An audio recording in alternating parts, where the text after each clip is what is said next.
So, question, would you consider that creepy and demonic, or really holy and funny, and something you would show your children and promote to your children, and really cool? Which one would you consider that to be? Pretty creepy and demonic, right? Are you sure? Okay, well, we'll see, because I'm going to talk about this stuff and what this actually is in just a minute. So this video is coming off the heels of my octopus video right here. After this video, I'm going to continue my Greek monster theme, but this is not a Greek monster video. This is just a footnote to this video right here, because that video got really long, but there were so many things I wanted to talk about, so I made another video. Alright, so this is like a part 2 to this squid and octopus video, and I wanted to talk about automatic writing. Okay, I want to talk about Hildegard von Bingen again. Okay, this Catholic nun who was supposedly talking to angels who were coming out of a light or out of an egg. And I'm going to talk about aliens again in the ancient world and what's going on here. And I'm going to talk about evolution a little bit. So this video is going to be kind of all over the place, but that's how I do it. Okay, so I'm going to talk about evolution too, and the squid and octopus. Actually, the squid and octopus completely debunk evolution. I'll show it to you right now. Anyway, so I was trying to lump all the female monsters together in this video, but in this video, I talk about Tiamat. Okay, Tiamat was a dragon. Okay, she was a female monster, and according to the ancient world, she was one of the very first female monster. Okay, and it was a female. Anyway, in her story, in the Babylonian Assyrian story in ancient Near East, this dragon woman gives birth to demons. Okay, she gives birth to everyone technically, but she gives birth to demons, and that's the word out of their own mouth. They said that she gave birth to demons, and they come out of eggs. Okay, now my point is going to be, it's very possible that these people were talking about UFOs and aliens, because they would describe things coming out of a flying saucer as possibly as things coming out of an egg. And because that's the exact same thing that Hildegard von Bingen said, because no one had the term UFO, obviously, until recently. So a good description of a UFO could have been an egg, or a bright light coming out of an egg. Okay, so it's possible that Hildegard von Bingen and the Babylonians were basing their demon stories off of aliens. It's possible, which just means they're demons anyway. They're evil anyway. And it's very interesting, because that would mean even in the ancient Near East, they knew that these UFOs were demons, because they said that's where demons come from. Alright, so hello, even they knew, half of these people knew anyway, that these things were evil, right? They said demons come out of UFOs. Whoa. But not Hildegard von Bingen. She thought they were angels, apparently, from God, who told her to cut herself and to make potions and poison people, because that's what she was doing. She was cutting herself and telling people they need a bloodlet. They need to drain their body of drain their body of blood, which is what they do in witchcraft to this day. Okay, she was a witch. She was under the influence of the devil. And another thing is that these things told her to write down things and draw. She was a musician. She was a painter. And she was considered a doctor. She's labeled as a mystic. Okay. She was a witch. She was basically just a witch. And when in these depictions of these squid tentacles coming off of her hair into her hair, okay, and telling her to write things, that means she was under the influence of demons and she was doing automatic writing, okay, because she was doing these weird paintings, and she made up her own writings, okay. If you don't know what automatic writing is, it's when you contact an evil spirit, and they tell you, either can take control of your hands, or tell you to write down stuff. It's very similar to playing a Ouija board, when you have to hold it, and they can take control of the planchette, and it moves around. That's basically what she was doing, okay. It's very evil. I have no idea why anyone would consider this super holy and make it made a saint. They're gonna say this was a long time ago. They don't promote automatic writing anymore. That is not true. This is an article from April 11th, 2023. Okay, and they are promoting automatic writing still, and they even still call this mysticism. Hildegard von Bingen was not the only one doing automatic writing. Many of these saints were doing automatic writing. Okay, St. Catherine of Siena couldn't even write, but she could write weird things coming from God. All right. Mix it, and this is a quote from a Catholic priest, okay, from a father so and so. Mystics have always been respected. Oh wow, mystics. Mystics are witches, okay? Mystics have always been respected in their humanity and their liberty, and have never been guided by God against their will and forced to do things that they could not achieve otherwise. Says Father Francisco, determining regarding the critique of writing of Vazuela Ryden. Okay, these are talking about many saints who do automatic writing. Okay, and I know that people have sometimes get messages from God, but if it's going against what the Bible says and it's telling you to cut yourself and to make poison for people, that's probably not coming from God. Okay, give me a break. And you calling yourself a mystic, I'm so proud of it, is so evil. I don't understand what's going on with you guys. What is this? And it's very important because you notice that these things are covering her head, like these tentacles are covering her head and they're communicating with her, which is still Gorgon stuff, okay? In this video I talked about Gorgons. They communicate with you through your head and hair, okay? They have supernatural hair, okay? It's like think of it as like antennas off of your head, okay? And protection from this head and protection from these angels who are trying to communicate you through your hair or head is in the Bible. On account of the angels, then a woman should have a covering over her head to show that she is under the authority of her husband, Jesus, okay?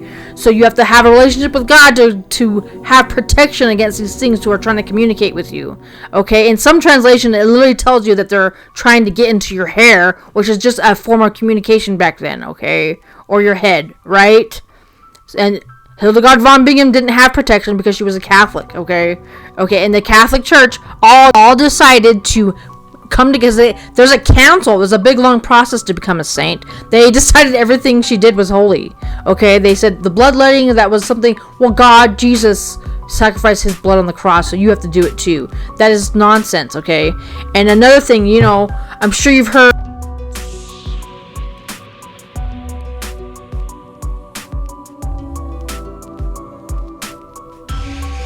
of all these crazy medical practices in the Middle Ages, like bloodletting and drinking antimony. In this video, I talked about this. In the Cyclops video, I talked about how the Catholic Church invented drinking antimony as a form of getting rid of demons, which was just poison, right? Almost 80% of the time, they were started by the Roman Catholic Church. They were literally killing people and I understand that you think that you're helping. You're actually a murderer, okay? You think that you're under the influence of God. You're under the influence of the devil. Because 80% of these really bad medical practices, like drilling holes in your head to let go the demons out, all came from the Catholic Church. Because they do not have the Holy Spirit. They're not under the influence of God. They're under the influence of the devil. And to this day, they still think they're talking to God when they're not, okay? And it's very clear that they're not reading the Bible, because it tells the only people in the Bible who were cutting themselves for God were the prophets of Baal. Okay, the priests of Baal were the ones cutting themselves for their God, and then you're doing it too. Okay? And I know what people are going to say. This was a long time ago. They don't promote this anymore. Actually, they do. Okay? There's a branch of priests who torture themselves. They slap their bodies. If you ever seen the Debunking Code, there's that Catholic priest who like whips himself. This is a real accepted branch of Catholicism, priesthood, and they promote torturing your body.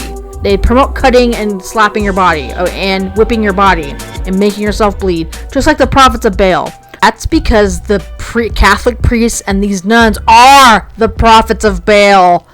Because they are, so I don't want to hear anything about, well, this was a long time ago. They don't do that anymore. They do still do that. They are literally bloodletting and cutting themselves for Baal still, okay? So I want to talk about her paintings and writings and stuff like that.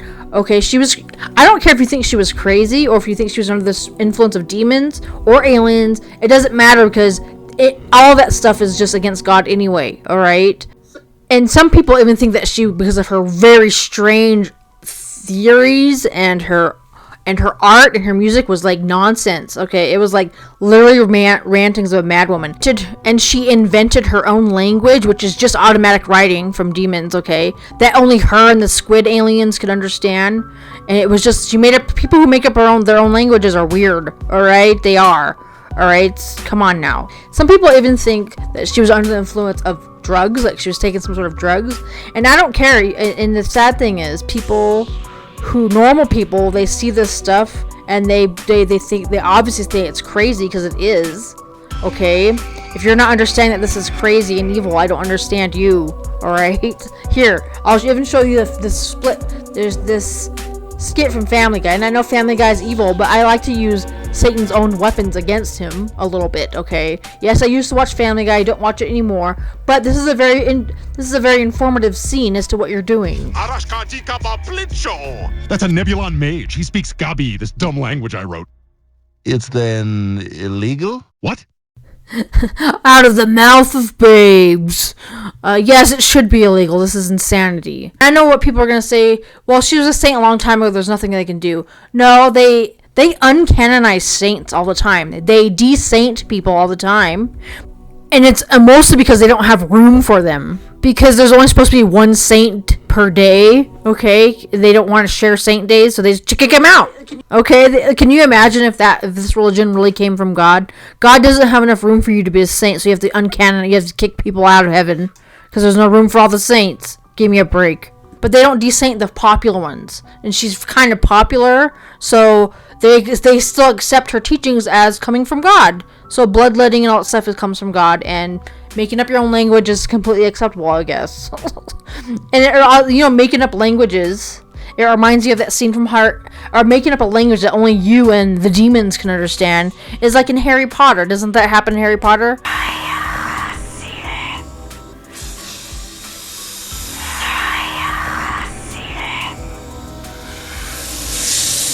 And even this demonic automatic writing is in superhero movies. Of course, it's supposed to be really cool. Like, you're supposed to try it, right?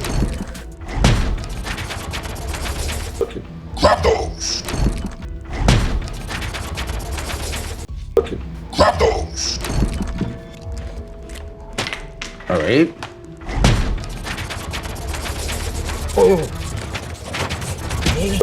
Grab those. All right. I've never seen Harry Potter, but I know some scenes. He talks Slytherin, right? That Slytherin language, and that only him and the snake can understand. That is so demonic.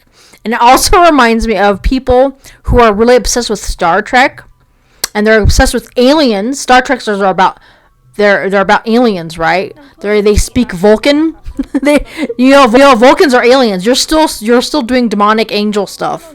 Okay, you and only the Vulcans can understand. That is still demonic to me. That is still crazy. All right, come on, guys, wake up and stop doing that stuff. No Star Trek, no aliens, no Catholic stuff. I'm serious. You gotta leave it in the water. You gotta leave it in the abyss. That is nonsense and it doesn't come from God. So yeah, my point is, the beginning of the video, you might think I would just pull open some death book or something from the pits of hell, but it's really just Vulcan from Star Trek. It's Harry Potter, and it's a Catholic saint's precious writings. Alright? And maybe if you see it like that, you will see how demonic it is. Because it is. Okay? That's a Nebulon mage. He speaks Gabi, this dumb language I wrote. It's then illegal? What? And I know what people are going to say. They're going to say, well, in the Bible, God has people speaking in tongues, maybe. Okay. And they have people who write things down, that God told them to write things down. Okay. Okay, and so how do you know if it's God, if it's coming from God, if it's coming from somewhere else? Well, usually if it's telling you to cut yourself, it's probably a good sign that you should hang up the phone. Okay? Or it's telling you to do the exact opposite of the Bible. Okay, it's probably not coming from God. If you don't read the Bible, you're not going to know, though, right? You have to test the spirit. If you think something's coming from God, you have to test it against the Bible. All right? You have to use the Bible as an anchor, because most of these things are probably not coming from God. I'll be honest with you, okay? If you're seeing something and it's telling you think it's coming from God, you have to test the spirit. The Bible says you have to test the spirits. If something supernatural happens, don't just assume it always comes from God, okay? Alright, this is kind of off topic, but this is extra stuff that I wanted to talk about from that Squid and Octopus video, okay? So in that video, I talk about how people think that the squid, like, people evolved from the squid and octopus, right? Like, it's the squid and octopus. They were like one of the very first animals, if not the very first animal that evolution teaches that everything came out of. Okay, and the evolution teaches they were doing it by intelligence, right? Like, because fish are kind of not smart, so then it went by intelligence, and then went to like lizards, and then mammals, and then to apes, and then people, right? Because they're doing it by intelligence. Well, I'm just letting you know the squid and octopus, they completely debunk evolution because they are smarter than all these animals. Like, I think everyone knows that. Like, these cephalopods are extremely smart, they didn't know that back then. Okay, so that completely debunks evolution. Because the smartest animal was first, and the animals got really dumb after that? No. Okay, the squid and octopus completely debunks evolution because that's not evolving. Making animals becoming smart and then becoming dumb and then becoming smart again isn't evolution. Okay, that's the nonsense. It completely debunks evolution. So I really had to bring that up because even in evolution they say the squid and octopus was the first animal. So according to them, they should be the dumbest animal ever. But they're the smartest animal ever. So that's not evolution, y'all. And something else I wanted to bring up. So this picture right here, from that Cyclops video, I have a Cyclops video and I talked about this thing. This thing might be Rahab, okay? Because that might be octopus hair, and even that is a monster in Greek mythology. Medusa has a sister who has octopus on her hair instead of snakes, okay? She's Medusa's sister, and you can even see, and she has glaucopus, okay? And look, I wanted to show you this art. Okay, this art real fast.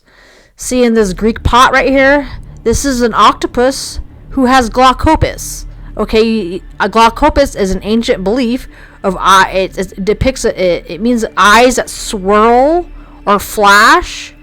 Okay, in this Mowgli, in the Jungle Book, this is a very good description of what glaucopus looks like. But in real life, the octopus has glaucopus. It flashes. Like, it changes colors really fast. So that's what they're depicting in this picture. They're depicting glaucopus. Because in real life, octopus they flash. They're doing glaucopus, right? I wanted to bring that up. But you have to watch that Medusa video to know what I'm talking about. I talk about glaucopus in this video, okay? And I really wanted to bring that up. That God, all these monsters are all everywhere. You can look in archaeology. They all connect to each other. All these monsters are all mingled together, okay? In the Greek myths, alright?